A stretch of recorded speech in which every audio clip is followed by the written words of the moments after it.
है अगर गुरुवर का सानिध्य पाना तो विद्यासागर.गुरु पर जरूर आना।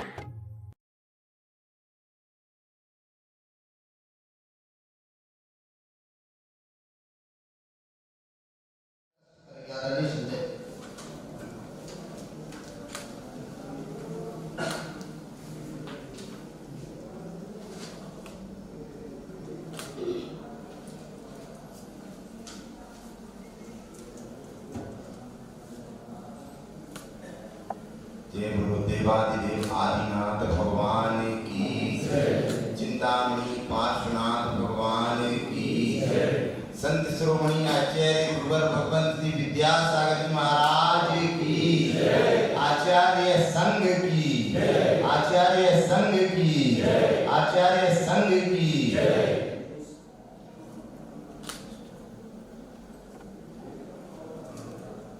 धर्म सभा चल रही थी झारखंड के क्षेत्र में। उस धर्म सभा में सुनते सुनते पीछे से आवाज आई बुजुर्ग की, गांव के आवाज थी, बंद करो ये धर्म की बातें, हमें अपना धर्म निभाना आता है। यदि कर सकते हो तो ये करो। सभा में सन्नाटा छा गया। जब सभा में सन्नाटा छाया, मंच पर बैठे कुछ अनुभवी बुजुर्गों ने पूछा उस बुजुर्ग से, क्या कर सकते हैं आपके लिए? बोले, हमें अपना धर्म मालूम है, यदि आप कर सकते हो तो हमारे दो शत्रु हैं, उन दो शत्रुओं से हमें विजय दिला दो। कौन से दो शत्रु? पहला अशिक्षा और दूसरा बीमारी, महामारी। सभा का सन्नाटा चिंता से चिंतन में परिवर्तित हो गया और वह धर्म सभा समाज सेवा में परिवर्तित हो गई, सक्रिय सम्यक दर्शन में परिवर्तित हो गई और वहां से उदय हुआ इस एक अभियान। किसी गांव की पीड़ा से, किसी गांव के दर्द से, किसी गांव के बुजुर्ग के अनुभव की आवाज से, और वह एक अभियान झारखंड के गुमला ग्राम से प्रारंभ होकर एक विद्यालय से आरंभ हुई यात्रा आज 1 लाख विद्यालय की तरफ परिवर्तित हो गई। समाज का कोई सहयोग, सरकार का कोई सहयोग नहीं। आज 1 लाख विद्यालय कश्मीर से कन्याकुमारी तक सिर्फ और सिर्फ हम और आप जैसे समाज सेवकों के आर्थिक सहयोग और मानसिक और शारीरिक सहयोग और पूज्य आचार्य गुरुवर विद्यासागर महाराज जैसे संतों के आशीर्वाद से चल रहे। सीमा पर यदि देश की कोई रक्षा करता है तो वह सैनिक करते हैं, और समाज में यदि संस्कारों की कोई रक्षा करता है तो आचार्य भगवान गुरुवर जैसे संत करते हैं। और हम सदैव कहते हैं, ये संत न होते धरती पर, ये संत न होते धरती पर सागर भी पथभूला होता, ये महल अट्टाली ना होते बस मिट्टी का टीला होता। ये संत मिले यूं लगा मुझे जैसे कि चारों धाम मिले, तुलसी को जैसे राम मिले और मीरा को घनश्याम मिले, तुलसी को जैसे राम मिले और मीरा को घनश्याम मिले। ऐसे एक विद्यालय से शुरू हुई यात्रा आज 1 लाख विद्यालय पर परिवर्तित हो गई। कश्मीर से कन्याकुमारी तक 300 करोड़ का बजट, वार्षिक बजट होता है। सरकार 1 रुपया नहीं देती, 300 करोड़ रुपया कैसे आ जाता है, कहां से आ जाता है, कौन ले जाता है? और हमको आज हमारा सौभाग्य है कि पूज्य गुरुवर जब हमने एक अभियान के लिए आमंत्रित किया, हमें माननीय माधवेंद्र जी ने हमसे चर्चा की, तो हमने पूज्य गुरुवर से आशीर्वाद लिया कि ऐसा ऐसा विषय एकल अभियान का है। आपका आशीर्वाद हो तो इस अभियान में सेवा के लिए गांव आज असली भारत, पूज्य गुरुदेव कहते हैं भारत कहाँ है? भारत बंबई में नहीं है, भारत दिल्ली में नहीं है, भारत जबलपुर में नहीं है, भारत है तो गांव में है।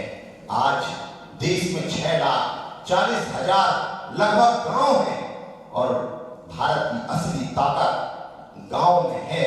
उस गांव की ताकत को जगाने के लिए एकल अभियान अपना कार्यक्रम कर रहा है।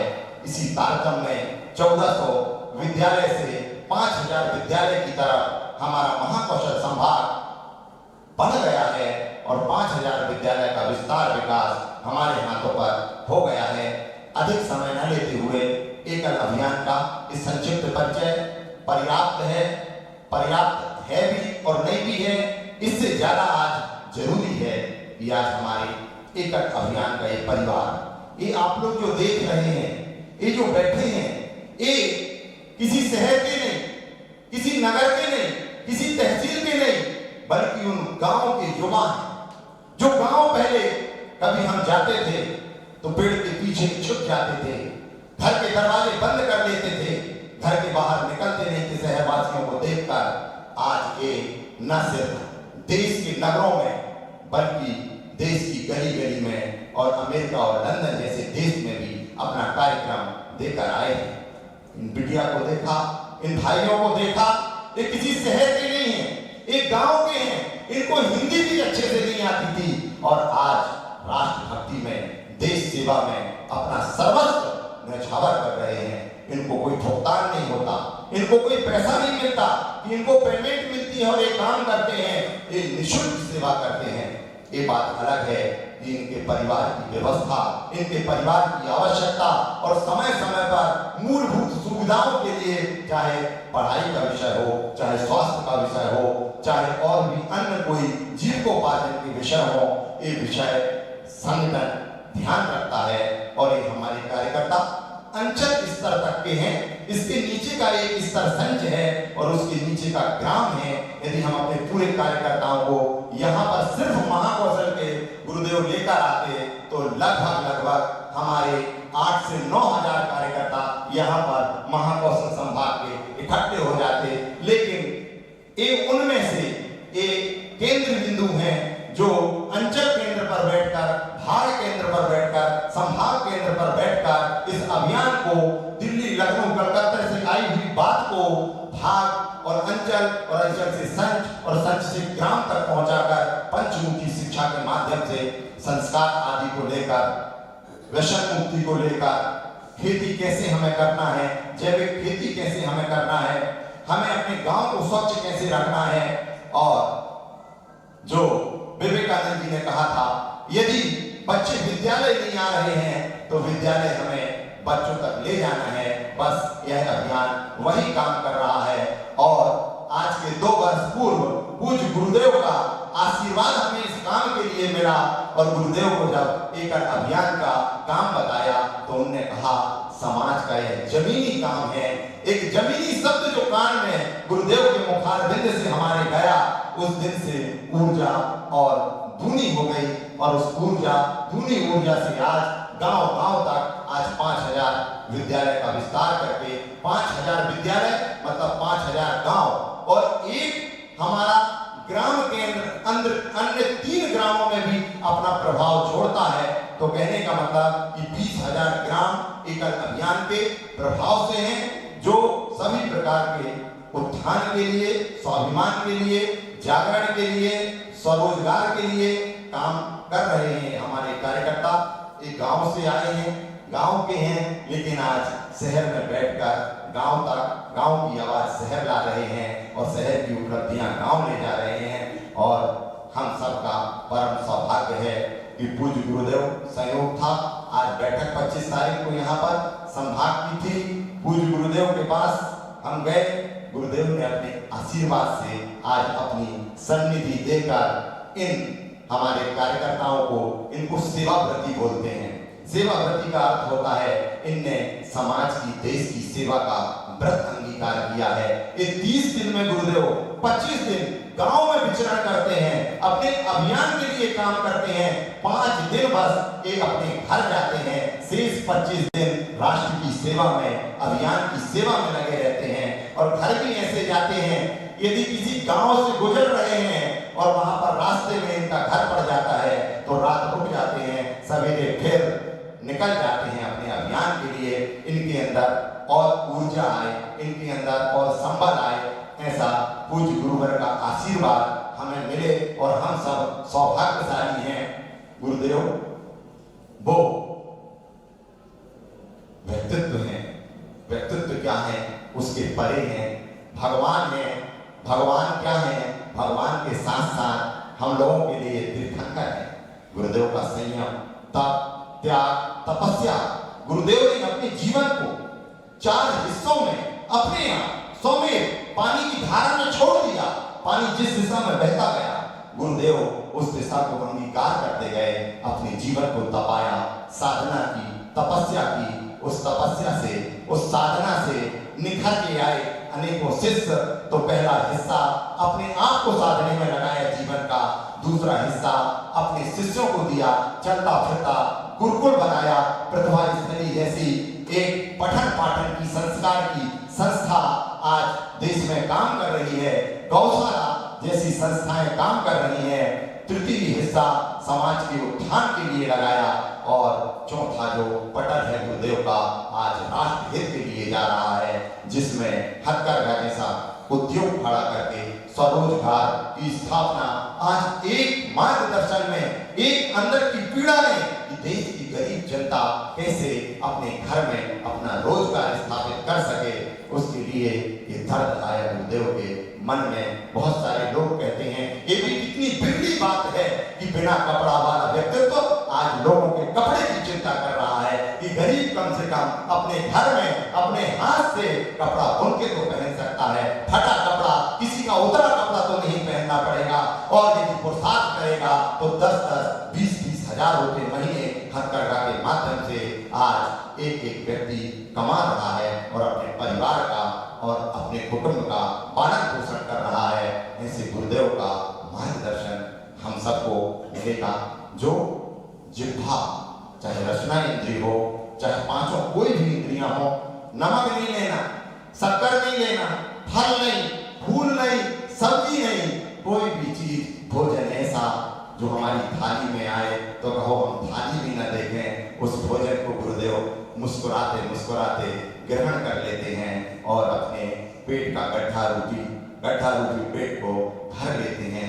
ऐसी साधना, ऐसी तपस्या की ऊर्जा में, आभा मंडल में आज हमारा एक अभियान परिवार बैठकर गुरुदेव के सन्निधि में, गुरुदेव के चरणों में अपने आप को आह्लादित महसूस कर रहा है, गर्वित महसूस कर रहा है। अनेक दिनों से हमारे कार्यकर्ता लगे हुए थे, गुरुदेव के दर्शन अब कब होंगे भाई साहब, गुरुदेव के दर्शन कब होंगे भाई साहब। हमने कहा आप लोग भावना भाव सहयोग बैठेगा, गुरुदेव के चरणों में हम होंगे। और आज हम गुरुदेव के चरणों में हैं। अपन सब अपने दोनों हाथों को जोड़े, श्रीफल बनाए और गुरुदेव के चरणों में सिर झुका के नमोस्तु गुरुदेव, नमोस्तु गुरुदेव, नमोस्तु गुरुदेव अपने मुखारविंद से हमें अभिभूत करें, मार्गदर्शित करें, दिशा निर्देश करें, ताकि हम सब अपना कल्याण, अपने देश का कल्याण, देश की सेवा कर सके। इसी भावना के साथ जय गुरु परम पूज्य आचार्य गुरुवर श्री विद्यासागर जी महाराज की जय।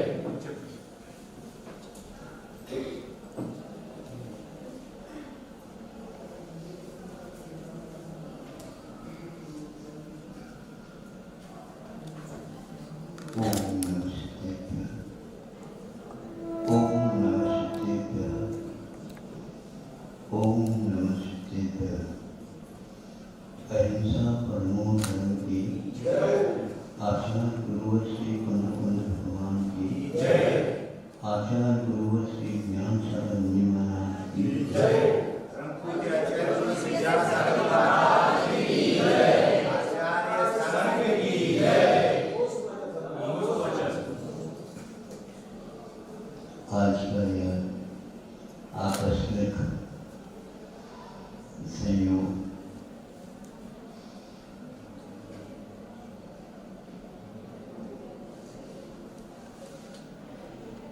करने योग्य कार्य के प्रति जागृति के साथ बिना कामना संसार में कई लोग करते रहते हैं। सूर्य की भांति प्रतिदिन उठना और किसी की प्रतीक्षा के बिना अपनी यात्रा पूर्ण करना, विश्राम लेना, पुनः वही कार्य। इसी भांति धरती पर कई लोग अपने जीवन के कर्तव्य समझ करके करते रहते हैं। जब कभी भी संयोग होता है तो ज्ञात होता है कि बहुत सारे उपासक यहाँ पर उपास के प्रति समर्पण भाव के साथ लगे हुए हैं। संयोग से मिल जाता है तो हर्ष और उल्लास एक प्रकार से अपने संकल्प को और बल मिल जाता है। एक दूसरे को प्रेरणा देना नहीं चाहते, लेकिन फिर भी प्रेरित अपने आप ही हो जाते हैं और अपने आप ही जो प्रेरित हो जाते हैं वही एकमात्र कर्तव्य के प्रति और निष्ठा पैदा कर देते हैं। भारत का यह जीवन रहा है। जब कभी भी तूफान आ जाते हैं तो उसमें कुछ अंतर आ जाते हैं। वर्तमान में ऐसा ही है, भारत गुजर रहा है कुछ तूफानों के कारण, किंतु यह भी एक परीक्षा की घड़ी है। विद्यार्थी यदि विद्यालय में प्रवेश पाता है, विद्यालय का आश्रय चार दीवार की तो मैं मानता ही नहीं, लेकिन फिर भी पहले विद्यालय वृक्षों तले भी विद्या का अध्ययन कराया जाता था और चोटी में संकल्प की ग्रंथि बांध करके वे अपने जीवन तक उसका निर्माण करते थे। फिर भी युग के अनुसार आज जो शिक्षा पद्धति वर्तमान में चल रही है उसमें भेद सा पड़ गया है और भेद वह एक प्रकार से बहुत ही गहन होता गया है, उसको भी दूर किया जा सकता है। जैसे कोई नदी प्रवाहित है किंतु बीच में रास्ते में कोई पहाड़ आ जाता है, तो आप लोगों ने देखा होगा नर्मदा में कि इस प्रकार कई स्थानों पर भेद पड़ जाते हैं, लेकिन मूल में जो संकल्प है उसको देखते हुए वह भेद विज्ञान के लिए कारण बन जाता है। हमें उन पहाड़ों से कोई मतलब नहीं है, नदी प्रवाह तो नदी प्रवाह होता है। इसी प्रकार जीवन में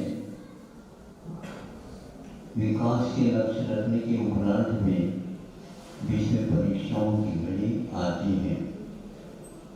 कल ही कुछ बच्चे आए थे, इससे तो बहुत हमारी कार की गति रुक जाती है, ऐसा लगता है। नहीं, परीक्षाओं के कारण एक प्रकार से अपने संकल्प को बल मिलता है, दिशा मिलती है, निष्ठा बढ़ जाती है। हाँ, परीक्षा का उद्देश्य क्या होना चाहिए यह थोड़ा सा महत्वपूर्ण है। आज शिक्षा दी जाती है, लेकिन उद्देश्य क्या है ये थोड़ा सा धुंधला सा हो गया है। इससे विमुख होने के कारण ये प्रेरणा या दिशा बोध बार बार लेने की आवश्यकता पड़ रही है। प्रासंगिक समझता हूँ सर्वोच्च न्यायालय के न्यायाधीश ने एक बहुत मानवीय बात कही, वह दिल को लग जाती है। और जो संकल्प के धनी होते हैं उनके लिए वह एक भीतर ही भीतर मर्म बेजी बनकर के काम करता है। यह आवश्यक है। उन्होंने समझा, लोग माने या न माने लेकिन सुन तो लेंगे, और सुन लेंगे तो कुछ उसमें से ऐसे भी होंगे कि सोच अवश्य अपने कदम बढ़ा सकते हैं। जो आज आप लोगों ने इस पूरा कार्यक्रम का उद्देश्य सामने रखने का प्रयास किया, यह स्वतंत्रता जिस समय मिली प्रथम चरण में भारत ने साक्षर बनाने का युग को संकल्प लिया। हम साक्षर बने और उसमें सभी लोग शामिल हो गए, मन से वचन से कार्य से हो गए। किंतु प्रवेश पाने मात्र से हम देश के उद्देश्य को कभी भी पूर्णता नहीं दे सकते, लेकिन फिर भी वह उद्देश्य कुछ भी हो, सभी साक्षर होना अनिवार्य है। तो सब लोग उसमें लग गए। कुछ चिंतन करने वाले भी थे, उन्होंने कुछ बातें कहे भी दी, नहीं ये सब होता जाएगा ऐसा करके, क्योंकि लोकतंत्र था, एक व्यक्ति नहीं था, एक उद्देश्य होता, ये संभव था। लेकिन स्वतंत्रता के बाद यह उद्देश्य में कुछ गड़बड़ियाँ आ गई, उसके फलस्वरूप यह ऐसा निकला। तो साक्षर तो हो गए, संकल्प का एक रूप प्रथम चरण सामने आया, किंतु सर्वोच्च न्यायालय के न्यायाधीश ने कहा, हमने सुना और पत्रिकाओं में पढ़ा, जो आपके सामने रख रहा हूं, किंतु जो कहा वो बहुत मार्मिक है।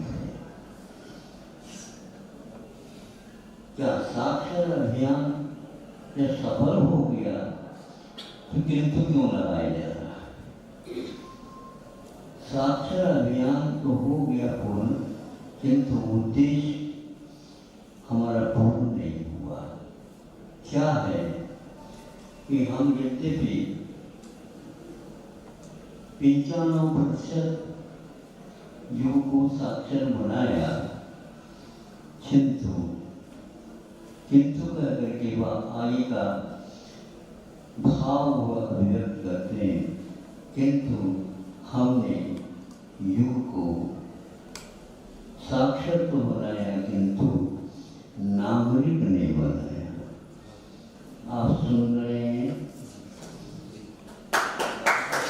अब हमें ये देखना है, हम साक्षर तो बन गए, ये पर्याप्त नहीं। हमें नागरिक बनाने के लिए वह न्यायाधीश अपना उद्बोधन दे रहा है अथवा कर्तव्य को स्वीकार कर रहा है। शासन में वह न्यायालय में न्याय तो दे सकता है, लेकिन शासन नहीं कर सकता। लेकिन शासन की पद्धति के बारे में कुछ कर तो सकता। शासकों को चाहिए कि उस पद्धति में अंतर लाए। यदि हमारे पास नागरिक ही नहीं है तो यह स्मार्ट सिटी वाली बात हमें समझ में नहीं आती। जब हमारे पास स्मार्ट विलेज का संकल्प नहीं हो तो ये कुछ ही नगरों को इस प्रकार वैभवशाली बनाने का अर्थ नहीं समझता है।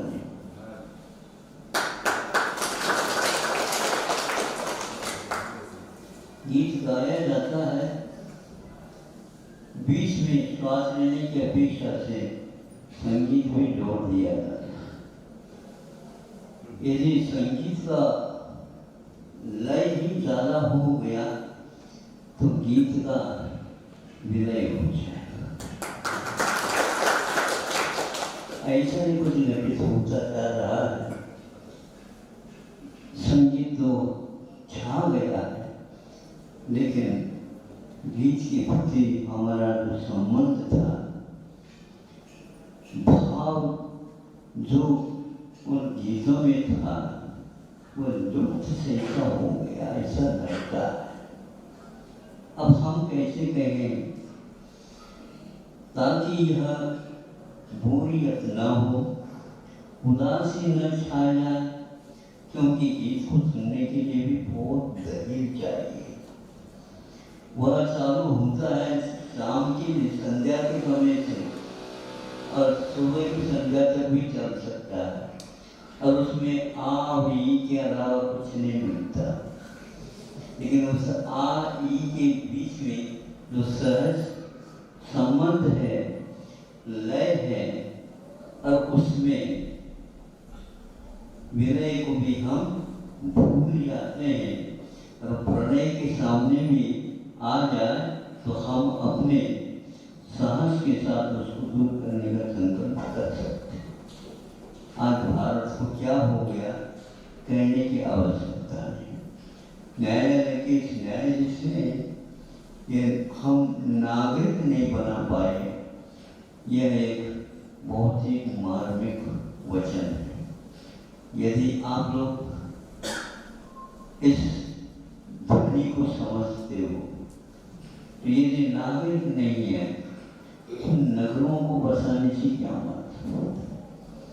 चार दीवार का नाम आवास नहीं है, किंतु इस आवास के माध्यम से भीतर रहने वालों की रक्षा और उनके जीवन के प्रति, जो देश के प्रति या आत्मा को जो पतित है पावन के लिए संकल्पित नहीं कराते हैं, फिर आवासों में रहने मात्र से हम नागरिक नहीं कहलाए। क्या नागरिक की परिभाषा, क्या लोकतंत्र तो चल दिया 70 साल, किंतु 70 साल में विद्यालय तो खड़े हो गए, लेकिन एक उस विद्यालय से एक भी नागरिक नहीं बना पाए तो हमारा पोस्टकार्ड पूरा का पूरा खाली चला जाएगा। पढ़े लिखे जो बच्चे वही क्या समझेंगे? हमारी पूरी भूमिका उस उद्देश्य से वंचित रह गई। तो लोकतंत्र के कुछ सूत्र और तंत्र हैं, उन तंत्रों की वो दृष्टिपात यदि नहीं करेंगे तो केवल नगरों में जो बसे हैं लोग रहते हैं उन्हीं को शिक्षित कराओ और विदेश भेज दो। एक क्रय विक्रय का जमाना आ गया है। विद्या भी बिकती चली जा रही है। विद्या के माध्यम से जो देश का उद्धार होना आवश्यकता, वो नहीं हो पाया। जहाँ तक मुझे स्मृति है, जब यहाँ पर विज्ञान के स्तर को और रूप देने के लिए तात्कालिक शासन में जो प्रधानमंत्री थे वो नेहरू जी थे, और कैनेडा उस समय उनके कार्यकाल में अमेरिका के राष्ट्रपति थे। अमेरिका राष्ट्रपति ने कहा कि आपको भारत में भी मैं ये लाना चाहता हूँ, IIT का जो विज्ञान है, इंजीनियरिंग पाठ्यक्रम है, उसको मैं लाना चाहता हूँ। तो क्या होता हो, तो ये होता, इससे बहुत स्तर विज्ञान का बढ़ेगा और देश में एक प्रकार से व्यवस्थित कार्यक्रम बनेंगे।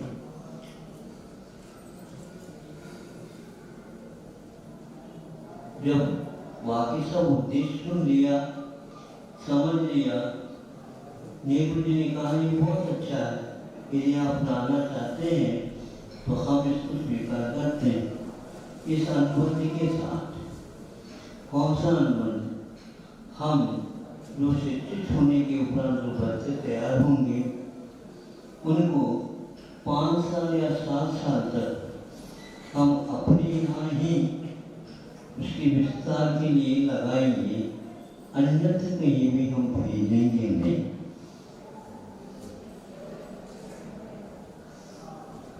उसके लिए अमेरिका ने कहा मैं इसको स्वीकार नहीं कर सकता, मतलब सीधा सीधा खरीदने के लिए आ रहा था।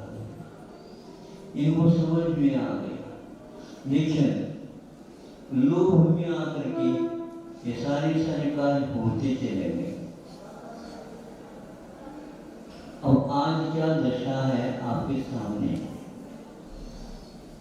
एक ऐसे ही समाज सेवी अच्छे पद पर आरूढ़ IAS ऑफिसर के माध्यम से भी जो अच्छे कलेक्टर का काम कर रहा जिलाधीश है, समझदार है, वो कहता है कि जो इस प्रकार विज्ञान के क्षेत्र में हमारा विकास हुआ है,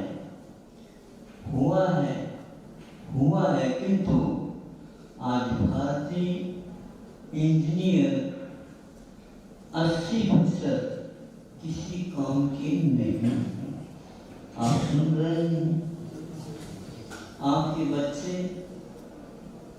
आप अपनी भावना को पूर्ण करने के लिए कर्ज लेकर के, लोन लेकर के उनको पढ़ाए, और वो बच्चे 80% काम के नहीं, 20% जो शेष रह गए बिकाऊ, वो विदेश के लिए चले गए। भारत कंगाल रह गया, कर्ज सिर पर आ गया।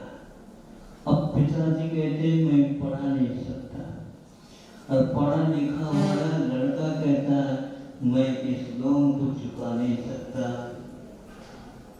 डिफॉल्टर अपने आप को घोषित करता है, मैं उस कर्ज को चुका नहीं सकता, मेरे पास ये योग्यता नहीं, क्योंकि मेरे पास जो कुछ भी मिला है उसके माध्यम से काम धंधा नहीं हो पाता।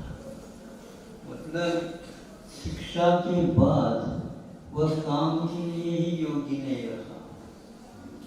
आप क्या समझ रहे हो? बहुत कठिन है। हम ऐसे ही राष्ट्र सेवा की संकल्प के साथ बच्चे आते हैं, बातचीत करता हूँ, लेकिन इस तूफान में हम उन विद्यालयों को खड़े नहीं कर सकते। यह दशा है, और आज हमने सारे बिहार के समय पर इसको देखा। हम 2 वर्ष पूर्व में, क्योंकि आप लोगों का ये आग्रह था, प्रार्थना थी, महाराज एक आध बार राजधानी में तो चातुर्मास हो जाए आपका,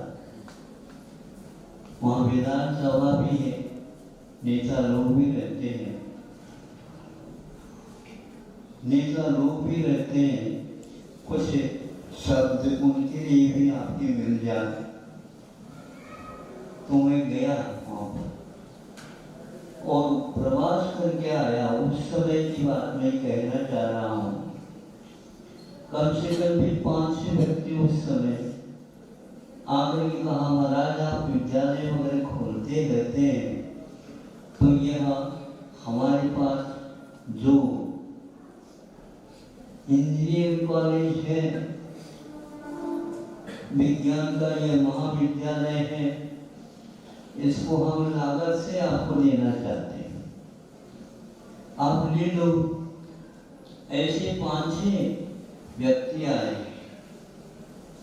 अभी आप देवो या नहीं देवो, लेकिन इसको काम ले लो। हमने पूछताछ कर लिया, भाई ऐसी क्या दशा है, बहुत ही अच्छा बना हुआ दिखता है, रंग रोहन को देखने से तो ऐसा ही लगता है।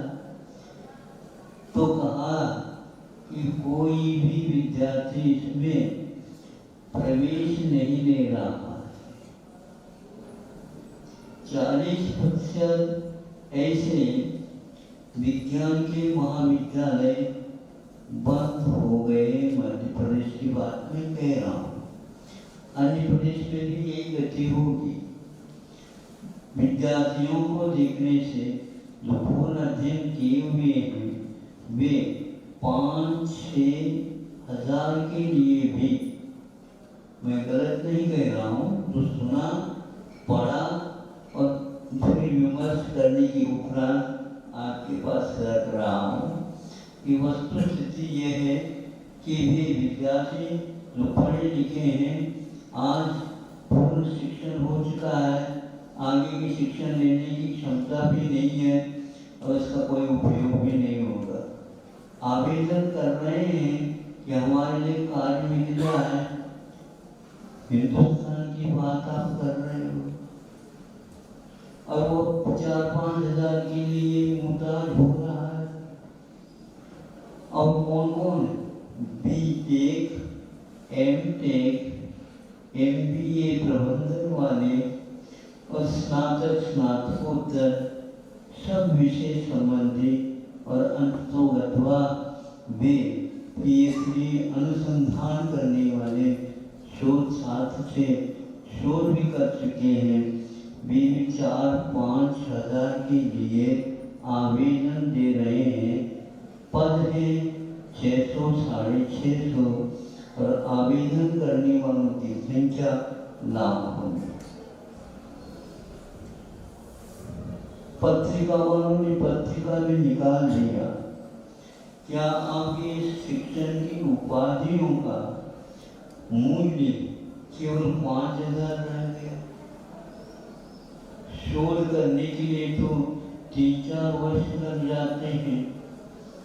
सरकार विशेष रूप से धनराशि व्यय कर देती है। सब कुछ होने के उपरांत भी हमारा लक्ष्य 4-5 हजार तक रह गया। जीवन का मूल्य क्या है नहीं समझ में आया। विदेश के एक लेखक ने विश्वविद्यालय के एक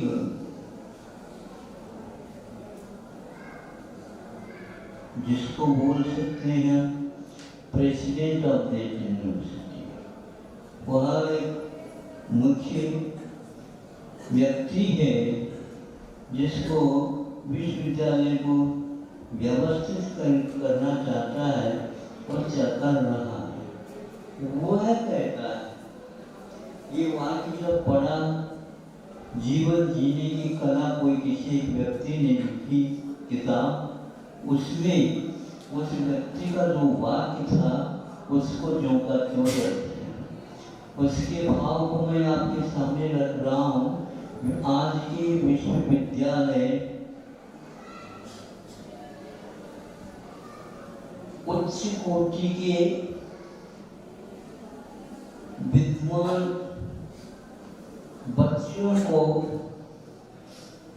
निकाल रही है, किंतु वे जंगली सभी असभ्य व्यक्तियों के समान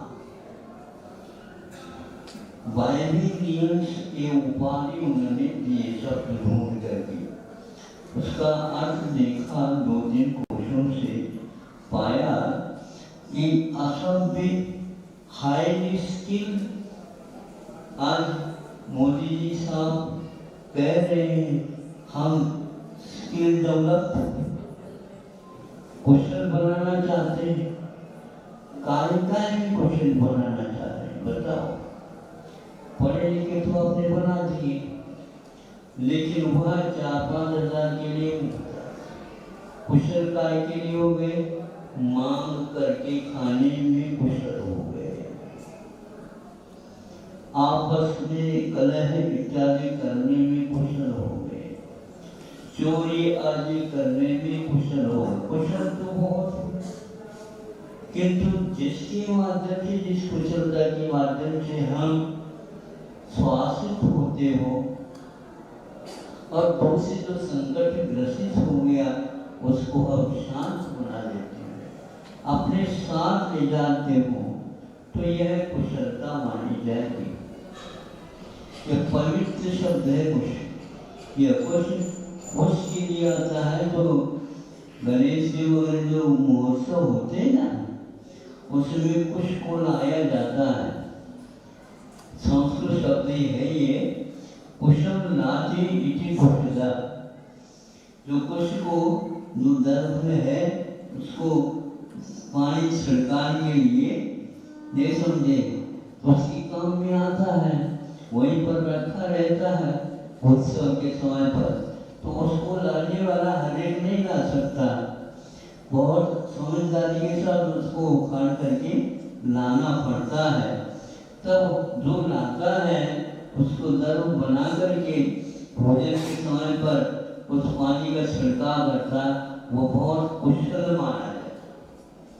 ये कुशल अर्थ वाला शब्द आज सबके साथ लागू हो गया।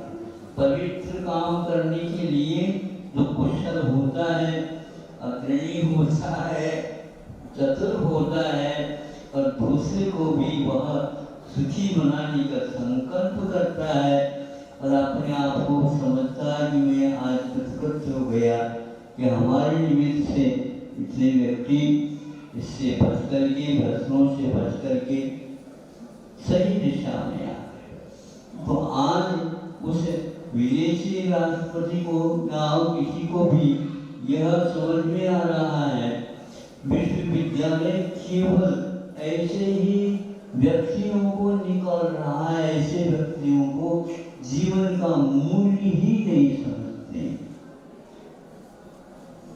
We don't provide them valuable life। हमने उनके सामने जीवन का मूल्य क्या होता है ये नहीं दिखाया, केवल सिखाते चले गए। भारत के नहीं कह रहे, विदेशियों में भी कहा जा रहा है और उसको इन लोगों ने संदर्भ के रूप में वाक्य रखा, तब हमें माथा ठनक गया। विदेश वाले भी इसको समझ रहे हैं, लेकिन आप लोगों को अभी भी समझ में नहीं आ रहा। हमारे बच्चे पढ़े लिखे हो गए, लेकिन वहाँ मांग करके खाने के लिए बुरा नहीं मानते, और आप क्या मानते हैं? अरे हमारे यहाँ तो अतिथि देव को बुलाते ही आता है तो अवभाग्य समझते हैं, और हम भीख मांगने के लिए तैयार हो रहे हैं। हमें नौकरी मिल जाए सर, यदि यही दशा रहेगी, भारत कभी भी पूर्व का जो भारत था कभी स्वप्न में भी नहीं आ सकेगा। आप लोगों का संकल्प कौन सा है? पूर्व के भारत का है कि नव भारत का? यदि पूर्व का होगा तो पश्चिम की हवा से बचो पहले।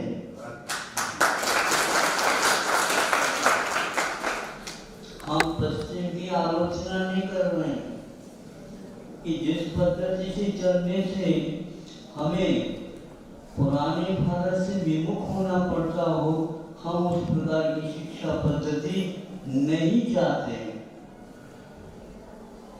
उस प्रकार के मांगने से हमारा कोई भी काम चलने वाला नहीं। आप इतिहास पढ़िए, भारत को छानने का प्रयास कर लीजिए, क्या क्या था इसके बारे में गहन अध्ययन कर लीजिए। आपके पास जब अध्ययन हो चुका है तो फिर अध्ययन के बाद शोध करना चाहते हो तो किसी के पास जाने की कोई आवश्यकता नहीं।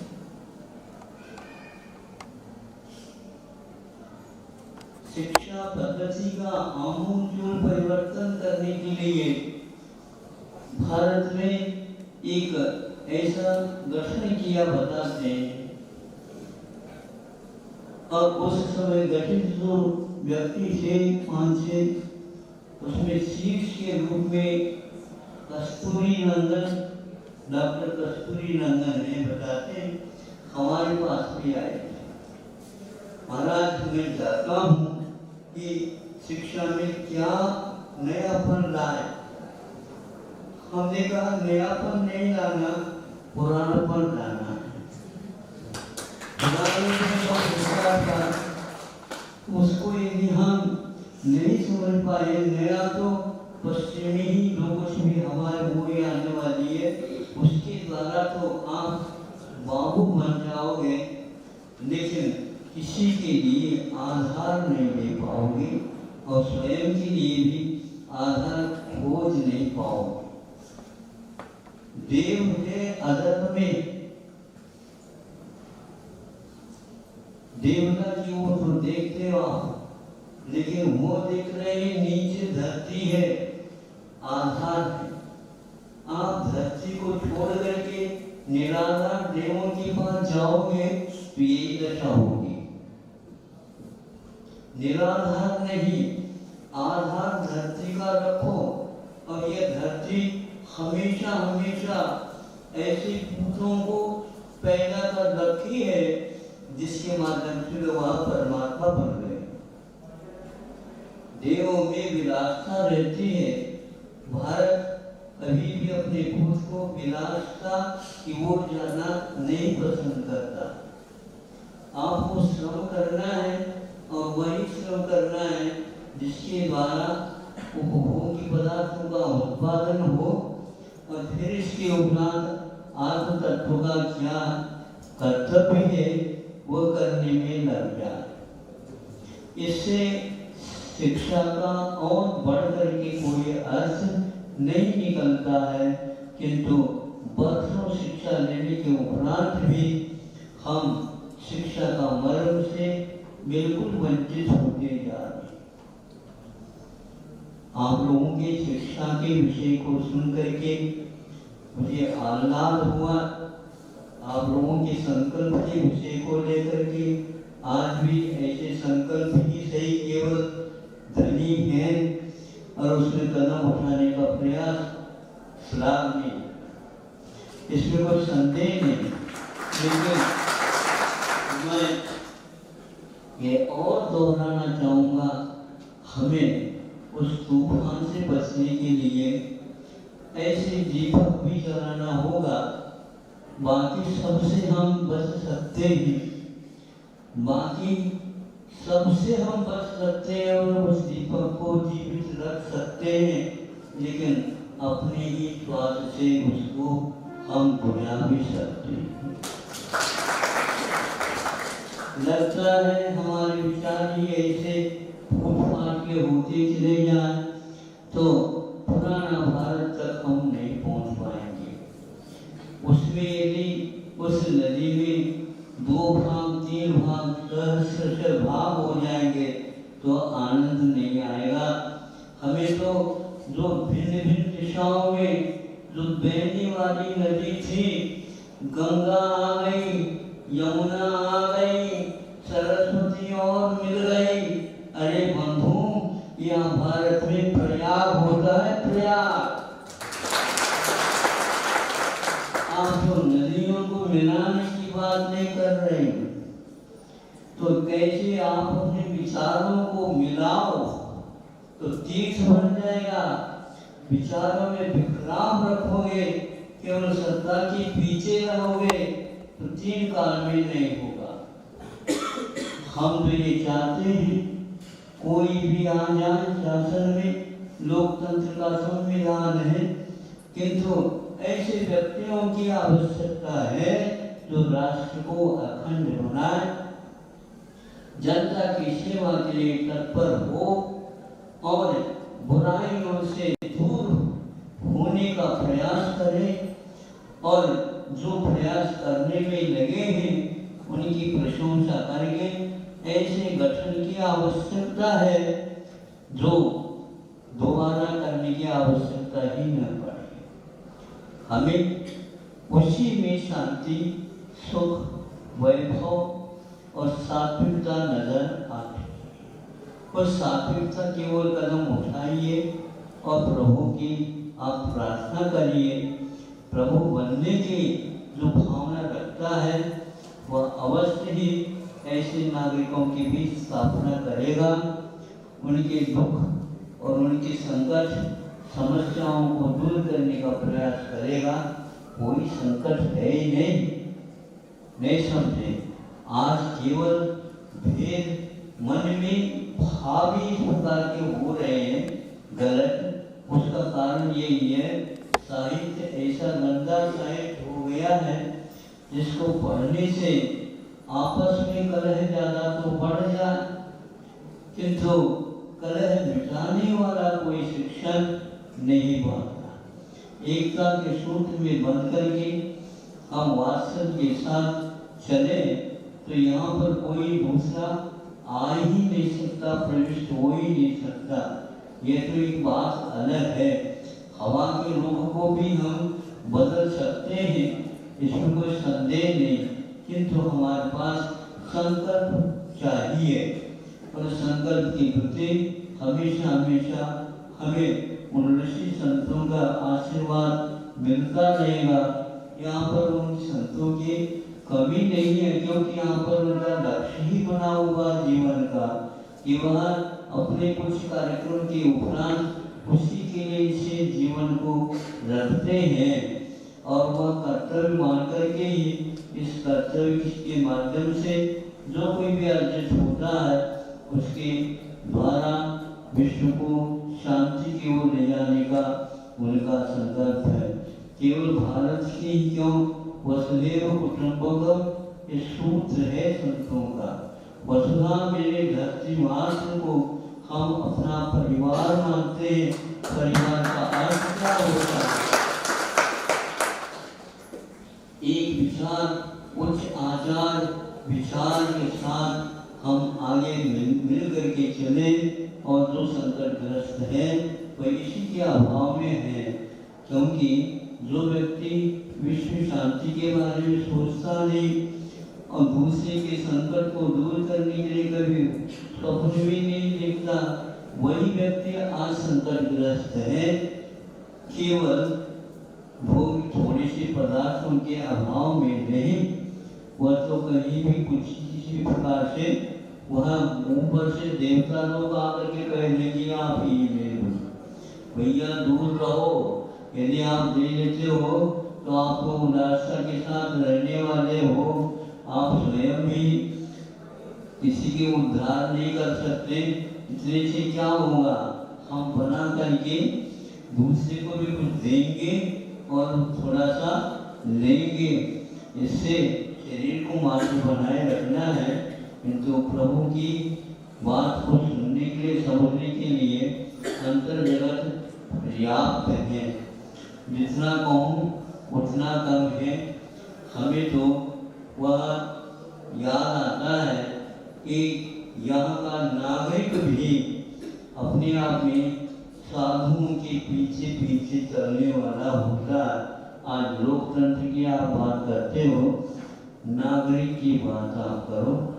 नगर में रहने की योग्यता यदि आपके पास नहीं है, अथवा गांव में क्या हो रहा है ये नहीं समझते, यदि गांवों को हम थोड़े से गौन कर दें कि 4-5 करोड़ व्यक्ति जनता उसी में सब कुछ आपका हो रहा है, उसमें कभी भी तीर्थ बनने वाला नहीं है। उसमें तो एक प्रकार से स्वार्थ तो आ सकता है, नगर के विकास को नगर एकमात्र आप नहीं लेकर के चलेंगे तो वहाँ राजधानी वाले हैं, उन्हीं के रोड हैं, उन्हीं के आवास हैं, उन्हीं के वहाँ बगीचा है इत्यादि को भी यदि आप विकास समझते हो तो सारे विश्व को अनाज देने वाले जो किसान हैं वह आपकी दृष्टि में एक गरीब अपढ़ गंवार है। ध्यान रखो, उन्हीं के कारण ही आप लोग तो ग्रास खा रहे हो, नहीं है तो वही सीमेंट और ईंट चूचा करके खा लो, जिसमें क्या होगा। अब स्मार्ट की बात कर रहे हो आप, स्मार्ट का अर्थ क्या होता है? इंग्लिश शब्द है। हम विदेशी भाषा से बचे हैं तो हमें एक मंत्र मिल जाएगा। मैं तो समझता हूँ जो कोई भी मंत्र है वह हिंदी में, संस्कृत में तो है, अन्य भाषा में भी मिल सकते हैं मंत्र, किंतु इंग्लिश में आज तक हमने कोई भी मंत्र नहीं पढ़ा। लेकिन आप लोग इंग्लिश को मंत्र मुक्त होकर के सुनते हैं, मुझे लज्जा सी आती है, क्योंकि भारतीय होकर के आपकी कौन सी पहचान है समझ में नहीं आता। अन्यथा कहा हो तो हम आपसे दोबारा नहीं कहेंगे, लेकिन मुझे इसलिए कहना आवश्यक होता है कि हम समझ नहीं पा रहे हैं। यह इंग्लिश के बिना भारत का उद्धार नहीं होगा। जिस नेता का संकल्प है उसको मैं स्वीकार करने के लिए तैयार नहीं। वे हमारी बात सुने या न सुने कोई बाधा नहीं, लेकिन मुझे तो ये लगता है क्योंकि माँ के साथ, पिता के साथ, भाई के साथ, बहन के साथ कष्ट में जो व्यक्ति है उसके साथ यदि उसकी भाषा में हम ये बोलते हैं तो हम उनके लिए देवता भी हो तो भी उसका कोई मूल्य नहीं है। इसलिए आप सोच लीजिए और बिना सोचे संकल्प ले तो और अच्छा होगा। यह जब तक विदेशी भाषा, विदेशी पाठ्यक्रम, विदेशी सारी बातें रहेंगी तो देशी भाषा को कोई समझेगा नहीं। यदि आप चाहते हैं तो प्रथम कदम उठाइएगा। जो गांव वाले हैं जो अपना संपर्क न्याय की प्राप्ति के लिए भोपाल तक, दिल्ली तक रखते हैं तो उनके लिए उनकी भाषा में कम से कम न्यायालय घोषणा कर दे तो मैं समझूंगा कि हाँ कुछ प्रभाव पड़ रहा है। नहीं है तो वो क्या समझेंगे ग्रामीण, मैं सत्य हूँ क्या असत्य हूँ, मेरे तरफ से न्याय हुआ है क्या उनके तरफ से न्याय हुआ है। वहाँ हमेशा ग्रामीण भाषा से, देशी भाषा से रहित होकर के जो वकील और जो न्यायाधीश हैं वे केवल इंग्लिश में ही उनको खोलना चाहते हैं, कहीं अभिशाप न लग जाए उनको भारतीय भाषा में कर दे तो अन्याय हो जाएगा। ऐसा है क्या जो ग्रामीण है उसकी भाषा में न्यायालय में घोषणा करने से गलत हो जाएगा न्याय, लेकिन ऐसा ही समझ रखा है। हम अपने भाव को अपनी भाषा में अभिव्यक्त नहीं कर सकते। वकील ले आओ, क्या कोई लिखा हुआ है ये? हमें बताओ। वकील को लगाने से ही न्यायालय में न्यायाधीश घोषणा कर सकते हैं, नहीं है तो वह घोषणा सही नहीं मानी जाएगा। ऐसा कुछ संविधान में लिखा हुआ है? खुद भी पैरवी कर सकते हैं। हाँ कर सकते हैं, तो कर सकते हैं तो अपनी भाषा में करेगा वो। आप इंग्लिश पढ़ कर क्या आएगा क्या? हाँ, अपनी न्याय सुनने के लिए आपको इंग्लिश आती होगी। मुझे तो अपनी बात कहनी है, मैं टूटी फूटी जो कुछ भी ग्रामीण भाषा में मैं अपने भाव व्यक्त कर रहा हूँ सुन लो, और इसके ऊपर आप निर्णय ले लो, मैं आपको ही मानूंगा, लेकिन मेरी भाषा में मुझे सुनाओ। और सुनाते सुनाते आप रो जाओगे। मैं जब भावों की अभिव्यक्ति कर दूंगा तो सत्य तो सत्य होता है, इंग्लिश में ही सत्य छुपा हुआ है क्या? अभी तो समझ में नहीं आ रहा, तो कब आएगा आप लोगों को समझ में नहीं आ रहा। पंचवार्षिक योजना कितनी बार करना चाहते हो? अब 70 साल तो हो गए। अब जब आए थे जन्म लेकर के, अब तो आप बूढ़े हो गए हो, अभी भी ये बात समझ में नहीं आ रही है। हमें तो समझ में आई है, वो आपके सामने रख दी। इसमें कुछ गलतियां हो सकती हैं, तो हम तो गांव के हैं, सीधे बोलने वाले। अब इधर उधर की बातें तो नहीं समझता। अब ये गांधी जी सीधे ही ऐसे ही बोलते थे, वह किसी पढ़े लिखे से भी बोलते थे और ग्रामीण व्यक्तियों से विशेष रूप से बोलते थे। नेहरू जी जब बोलते थे उनके सामने कोई भी नहीं आता था। नेहरू जी कहते थे गांधी जी को, आपके बात भीड़ आ जाती है, मैं देखता रहता हूँ। अरे तुम तो भाषा की ओर देख रहे हो, भाव की ओर पकड़ो।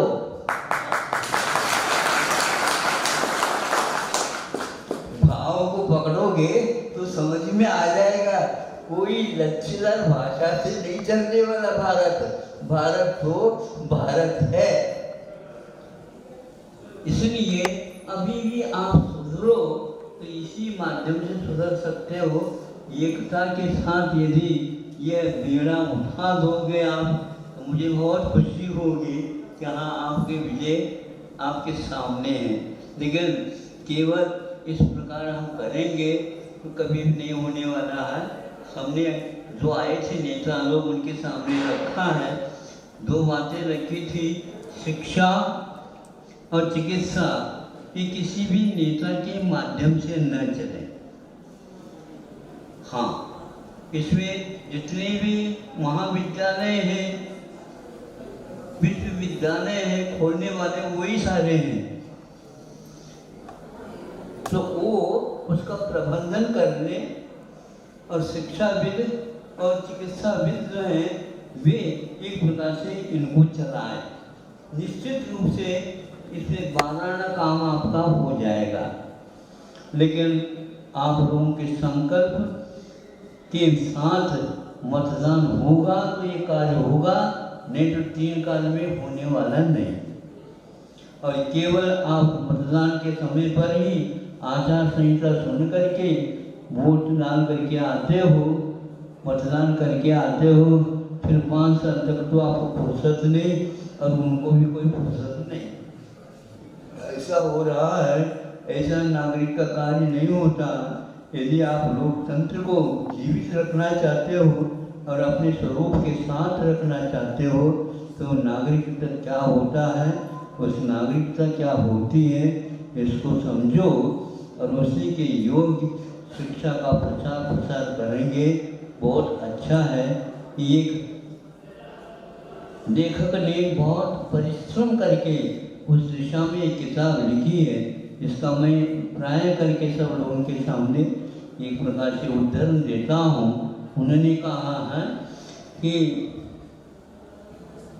अंग्रेजी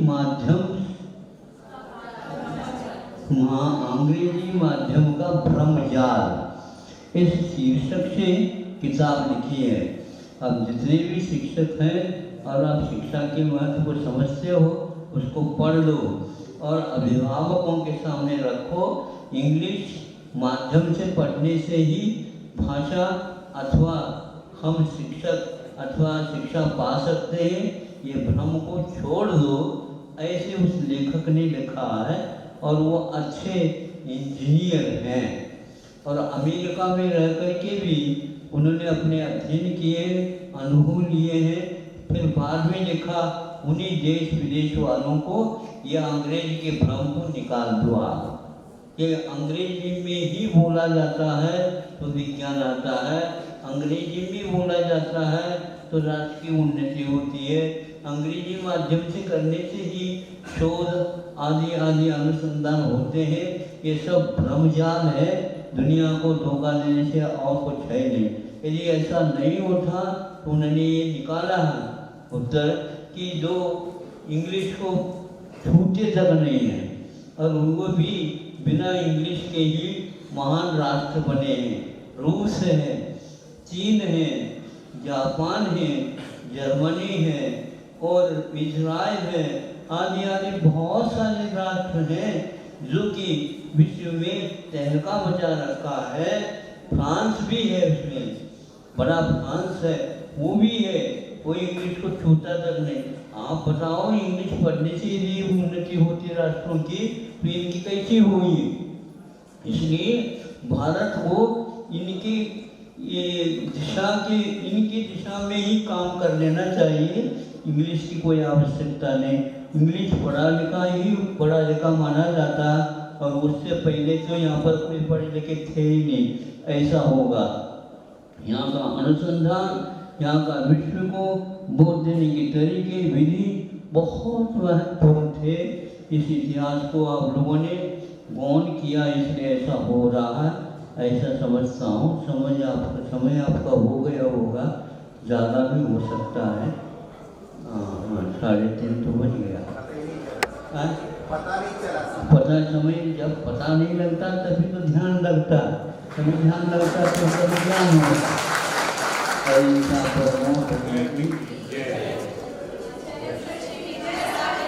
करते हुए गुरु जी के प्रति श्रद्धा भाव, निर्माणों के पावन युग में हम चरित्र निर्माण है।